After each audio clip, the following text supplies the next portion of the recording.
y tenemos el gusto de saludar a Néstor Míguez. Él es pastor evangélico, teólogo ecuménico y expresidente de la FAIE, también ahora presidente honorario de la APDH. Néstor, ¿qué tal? Lucas Molinari, aquí en Radiográfica te saluda. Buenos días, Lucas. Buenos días a vos y a tu audiencia. Gracias por este llamado. Por favor, me gustaría que charlemos porque la FAIE, que es la Federación Argentina de Iglesias Evangélicas, se ha pronunciado al respecto de lo que va a ocurrir el próximo domingo en el balotaje. Sí, aunque yo ya no estoy como presidente, sí comparto el mensaje que se envió, la declaración que se hizo pública. Sí. Contanos el contenido, tiene que ver sobre todo con el candidato Javier Milei y sus dichos, declaraciones, ¿no? Sí, la ocasión es esta.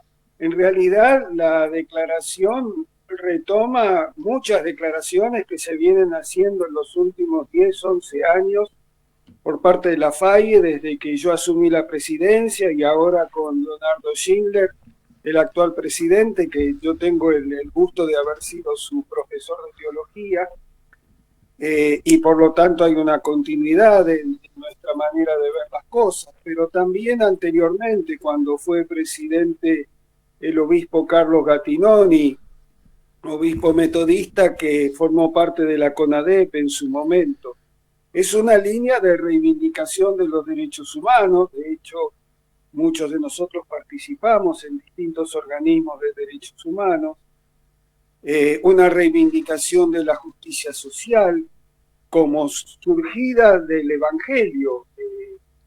El tema para mí es muy sencillo. Nadie que haya leído el Evangelio de Jesús, especialmente el Sermón del Monte, y lo ponga lado a lado con el programa de gobierno que propone la Libertad Alianza, puede tener alguna duda de que hay una mirada completamente opuesta de los valores, de la condición, del sentido de la vida humana.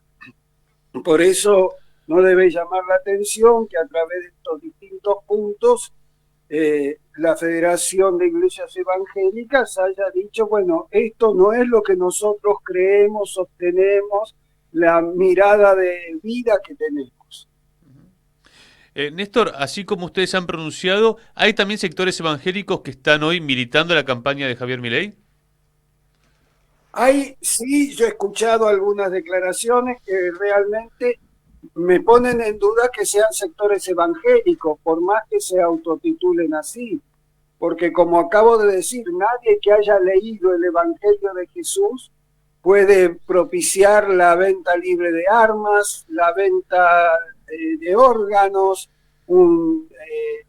el sistema de adopción pago, por decir solamente algunas de las cosas. Nadie que haya leído al Evangelio de Jesús cuando dice yo he venido a dar buenas nuevas a los pobres puede sostener una concepción meritocrática de la vida.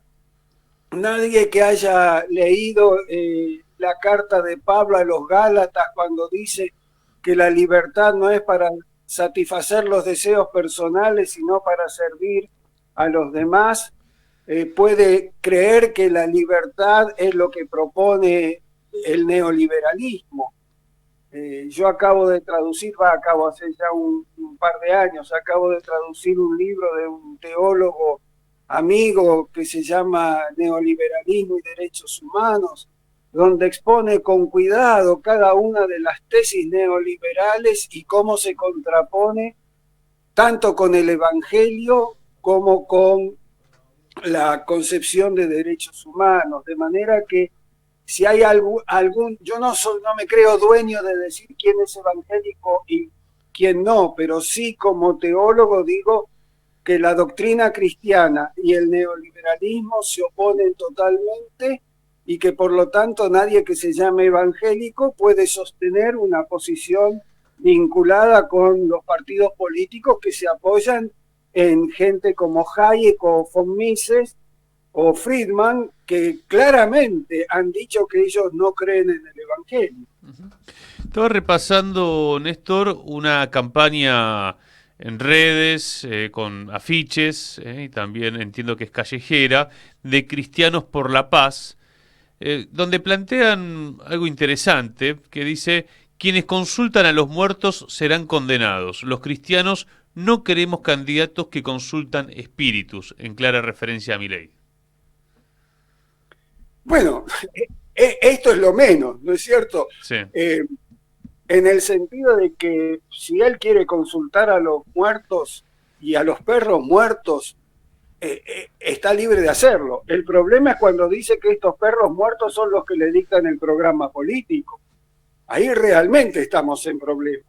Una cosa es la religión espiritista, en la cual yo no creo, pero existe y respeto como toda religión, y otra cosa es querer llevar esto al plano de la vida política, de la vida social. El problema es que consultar a los muertos para hacer política es olvidarse de que la política se hace para quienes están vivos. ¿Y cómo la ves para el domingo? ¿Qué pensás que puede pasar y qué representa en la historia de la Argentina esta elección? Yo creo que es importante, porque la estamos viviendo nosotros, adquiere una cuestión dramática, porque justamente se juegan 40 años de democracia. Yo tengo una visión moderadamente positiva, en el sentido de que el pueblo argentino está golpeado y dolido, pero no al punto de volverse loco. Pero nadie puede saber de antemano qué es lo que puede pasar en estas condiciones. Mi temor, y lo digo sin ninguna restricción, mi temor es que un eventual triunfo de la derecha con el programa que se propone nos va a llevar a una conflictividad social de violencia inusitada, a situaciones que ya hemos vivido en el 2001 y aún peor, porque las condiciones actuales son aún más difíciles. A nivel mundial, en términos de las guerras que se han desatado en el mundo y demás. De manera que, como digo, tengo una mirada moderadamente positiva en la esperanza de que no optemos por la locura como método político. Pero, como digo siempre, la tontera humana no es previsible. Estamos charlando con Néstor Míguez, pastor evangélico. ¿Viste la serie El Reino? Vi la primera parte, sí. Me parecía interesante esta charla porque hay como cierto estigma, me parece que trabaja esa serie, que todos los evangélicos son, ¿no?, como lo que marca ese pastor que personifica Peretti. ¿Cómo viste esa serie? ¿Qué representa? Digamos, porque pareciera a veces que los evangélicos tienen una mirada que no es tal, digamos, ¿no? Hay distintas miradas como también los hay en la Iglesia Católica. Sí, lo que pasa, bueno, tendríamos que charlar un rato largo sobre cómo se ve esto, pero la palabra evangélico representa un movimiento que nace en el siglo XVI, con una grande historia, con muchas variantes, y quien mira la tradición evangélica en todo este recorrido de varios siglos, desde que marca una distancia en su comprensión doctrinal con el papado, en todo ese recorrido, la tradición evangélica ha sido mayormente progresista.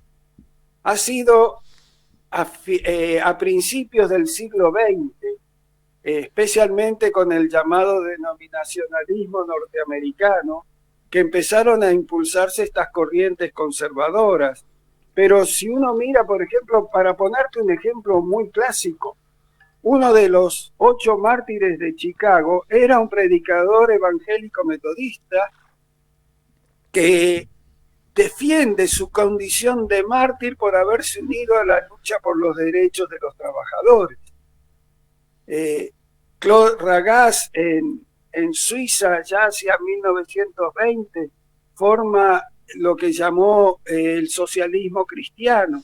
Es decir, hay una larga tradición. Si uno mira lo que es la doctrina evangélica a través de los siglos, se da cuenta que esta derecha evangélica fuertemente influenciada por las misiones norteamericanas es un fenómeno reciente en la historia, incluso con una variante, te lo digo simplemente como hasta la década del 70, esta derecha evangélica decía que no había que meterse en política, que meterse en política era ensuciarse con las cosas del mundo y con la corrupción de la política.